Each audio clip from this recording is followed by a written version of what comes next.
আসসালামু আলাইকুম দর্শক বন্ধুরা, কথায় আছে 2 টাকার ফকিন্নি 10 টাকার লাভ দেয়। এইসব ধরনের লোক, এই ধরনের চরিত্রের লোক আপনি বাংলাদেশের প্রত্যেক ঘরে ঘরে যদি নাও পান, কিছু সংখ্যক জায়গায় জায়গায় এই ধরনের লোক পাবেন, যাদের মনে করেন যে সিরালঙ্গি পইরা মনে করেন লাখ টাকার স্বপ্ন দেখে। লাখ টাকার স্বপ্ন দেখা ভালো, যে স্বপ্ন দেখতেছে সেটা ভালো, কিন্তু সিরা খাতায় শুয়ে যদি 10 টাকার লাভ দেয় তাহলে ভালো না। কোটিপতির মতো যদি আচার আচরণ হয় ভালো না। আচার আচরণ কখন হতে হবে? যখন সে কোটিপতি হবে তখন তার সেই আচরণ হবে। যদি আপনি সাধারণ যদি একটা এক্সাম্পল দেই, একটা মানুষের জায়গা জমি কিছু নাই, সে একটা গাড়ি কিনছে, গাড়ি নিয়ে সে বিটকেস নিয়ে হাঁটতেছে। তার সমাজে তার অবস্থান, তার স্ট্যাটাসটা কি থাকতে পারে, সমাজের মানুষ তাকে কি বলতে পারে। এসব কথা বলার একটাই উদ্দেশ্য হলো যে বর্তমানে ডক্টর ইউনূস আপনার লন্ডনে অবস্থান করতেছে। লন্ডনে তারেক রহমানের সাথে বর্তমানে মিটিং এ বসেছে। আমি মিটিং এ যখন তারেক রহমানের সাথে সেই ঐতিহাসিক মিটিং এ ডক্টর মোহাম্মদ ইউনূসের সাথে যখন সে হ্যান্ডশেক করলো, তখন তারেক রহমান একটা কথা বলল যে আমার মা আপনাকে সালাম জানিয়েছে। এটা কতটুকু ভদ্রতা, কতটুকু নম্রতা আপনারা চিন্তা করতে পারেন যে সে ডক্টর মোহাম্মদ ইউনূস যে একজন নোবেল লরিয়েট, এবং নোবেল লরিয়েট বাদেও যে বাংলাদেশের কৃতি সন্তান এবং সে যে একজন বিখ্যাত লোক, তাকে সেইভাবে সম্বোধন করেছে ডক্টর তারেক রহমান। কিন্তু আপনি যদি দেখেন যে তারেক রহমানের যেই আর কি বাংলাদেশ জাতীয়তাবাদী দলের যেই লোকগুলো, তাদের যদি কমেন্টস আপনি দেখেন, লক্ষ্য করেন, তাহলে তারা এই যে বিগত 2-3 মাস ধরে ডক্টর মোহাম্মদ ইউনূসকে কি না বলেছে। কেউ বলতেছে সে খ্রিস্টান ধর্ম গ্রহণ করছে, কেউ বলছে যে তার কোনো, যেমন রুমিন ফারহানা, সে সাকসেসফুলি ভাবে সে ফেল করেছে, সে কিছুই করে নাই। তারপর ফজলুর রহমান একজন আছে, ওবায়দুল কাদের টু, উল্টাপাল্টা কথাবার্তা। তার তো কথা আর কি ওবায়দুল কাদেরের কথা সেম।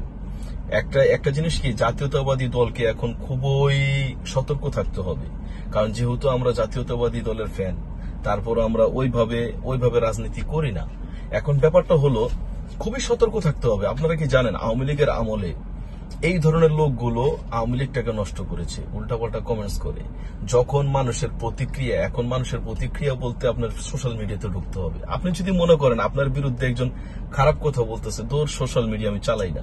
বিভিন্ন বড় বড় রাজনীতিবিদদের মুখের যদি কথা শুনেন, তারা বলবে যে আমি ফেসবুক চালাই না, অথচ ফেসবুক চালায়, সবই চালায়, তার বিরুদ্ধে কমেন্টস চলে যায়, তার জন্য সে ফেসবুক চালায় না। কিন্তু তার উচিত তার বিরুদ্ধে কেন কমেন্টস চলে যায় সেটা সে সংস্কার করা, সেটা সে সংস্কার না করে সে চোখ বন্ধ করে সে তার মতোই চলে।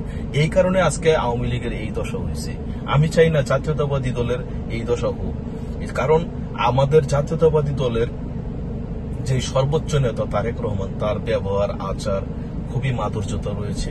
আমি চাই তারেক রহমান এটা নিজে ডাইরেক্ট হ্যান্ডেল করবে, যে এই ধরনের লোকজন যাদের কমেন্টস, বিশেষ করে বিএনপির একটা আর কি সোশ্যাল মিডিয়ার জন্য একটা, আমি মনে করি একটা গ্রুপ করে দেওয়া উচিত, যারা সারাক্ষণ সোশ্যাল মিডিয়াকে মনিটরিং করবে। কারণ বিএনপি নেতাদের কমেন্টস এবং জনগণের প্রতিক্রিয়া, এইগুলো যদি বিএনপি অ্যাভয়েড করে আওয়ামী লীগের মতো, তাহলে বিএনপির অবস্থা অবশ্যই করুণ হবে। কিন্তু তারেক রহমানের যে স্টেটমেন্ট, তারেক রহমানের যে পদক্ষেপ, সেইগুলোতে আমরা অবশ্যই আশাবাদী যে বিএনপি আমাদের নতুন একটা দেশ দিবে এবং নতুন একটা রাজনীতি উপহার দিবে।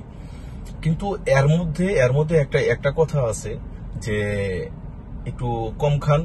স্বাধীনতার 54 বছর ধরে এই বাংলাদেশে লুটপাট করা হয়েছে, এমন কোন দল নাই যে করে নাই। আমি বিএনপি সমর্থন হলেও একেবারে যে বিএনপি কিছুই করে নাই তা না, সবাই টুকটাক করছে। কিন্তু এই যে আপনারা যে আওয়ামী লীগ যে জায়গায় 200 খাইতো, ওই জায়গায় আপনারা আরো 100 বাড়াই দিলেন 300, এগুলি করেন না। আগের বিএনপি নাই। তারেক রহমানের কথাবার্তা, স্টেটমেন্টে আপনারা অবশ্যই এতদিনে বোঝার কথা যে আপনাদের অবস্থা কি হবে। 16-17 বছর ধরে অনেক নির্যাতন সহ্য করছেন। আমি চাই আপনারা শান্তিতে থাকেন, একটু কম খান, রইয়া খান। কিন্তু বেশি খাইতে গেলে যখন দল থেকে বহিষ্কার হবেন, তখন 16-17 বছরের যে আপনাদের যে ত্যাগ, এই ত্যাগটা কিন্তু অনেক বড় ত্যাগ, যেই ত্যাগটা অন্য কেউ করে নাই, যেই ত্যাগটা আপনারা করছেন।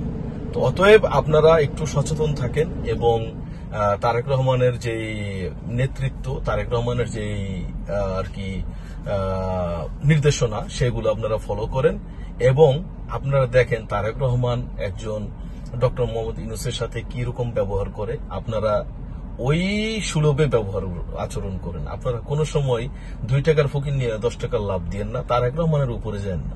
তারেক রহমান তো আপনাদের নেতা, জাতীয়তাবাদী দলের একজন নেতা, ভবিষ্যৎ প্রাইম মিনিস্টার হবে তারেক রহমান।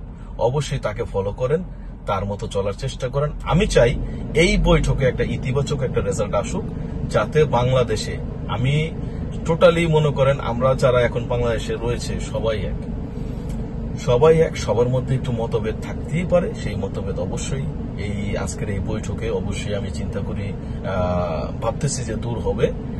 আমরা এই আশা ব্যক্ত করে আজকের ভিডিওটা শেষ করলাম। ভালো থাকেন, সুস্থ থাকেন, আল্লাহ হাফেজ।